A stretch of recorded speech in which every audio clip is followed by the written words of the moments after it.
आज मैं जो आप सभी को कहानी सुनाने जा रहा हूँ, उस कहानी से आप सभी को बहुत कुछ सीखने के लिए मिलेगा। तो आप अपने कानों में हेडफोन लगाकर सुने। कहानी सुनते सुनते इन भावनाओं में खो जाओ। इससे पहले आप हमारे चैनल को सब्सक्राइब कर लो और एक लाइक कर दो, जिससे कि हमारे मोटिवेशन मिलता है। तो दोस्तों, आज जो कहानी सुनाने जा रहा हूँ, उस कहानी का नाम है कर्म का फल।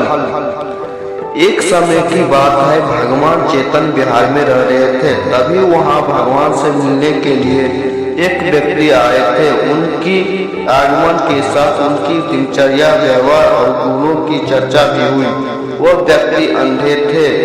एक दिन बिहार के कुछ भिक्षुओं ने कुछ मरे हुए कीड़ों को उस व्यक्ति की कुटी में बाहर पाया और उन्होंने उस व्यक्ति की निंदा करने की शुरू कर दी। उन्होंने इन जीवित प्राणियों को हत्या की है। भगवान बुद्ध ने निंदा कर रहे उन भिक्षुओं को बुलाया और पूछा कि क्या तुमने भिक्षु को कीड़े मरते हुए देखा है? उन्होंने उत्तर दिया, नहीं।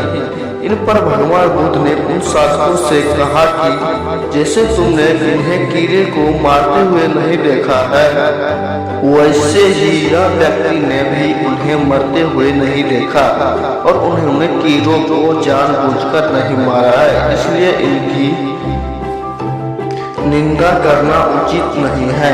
भिक्षुओं ने इसके बाद पूछा कि यह व्यक्ति अंधा क्यों है? उन्होंने इस जन्म में अथवा पिछले जन्म में क्या पाप किए? भगवान बुद्ध ने इस व्यक्ति के बारे में कहा कि यह पूर्व जन्म में एक चिकित्सक थे। एक रीना नाम के स्त्री ने उनसे वादा किया था कि यदि वे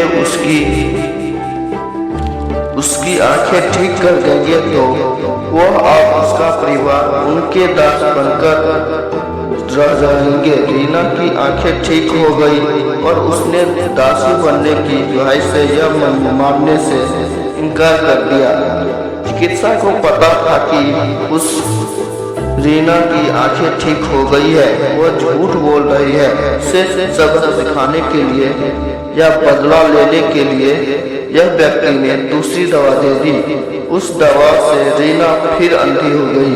वह जितना भी रोई पीटी, लेकिन यह व्यक्ति जरा सा भी नहीं पसीजा। इस पाप के फलस्वरूप अगले जन्म में चिकित्सा को अंधा बनना पड़ता है।